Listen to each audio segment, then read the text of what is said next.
To remove and replace the Skags on your Polaris Pro-RMK with a 3-inch track, follow these steps. When replacing Skags, always replace in pairs and follow all warnings listed in the owner's manual. Park the snowmobile on a flat level surface.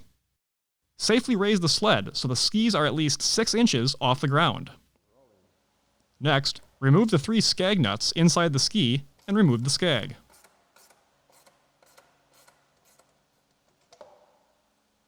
Inspect the Skag for wear or damage and replace if necessary.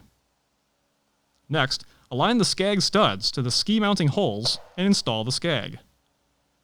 Then, install the 3 Skag nuts and torque to specification. Once complete, safely lower the snowmobile to the ground. For more information, see your authorized Polaris dealer or visit Polaris.com.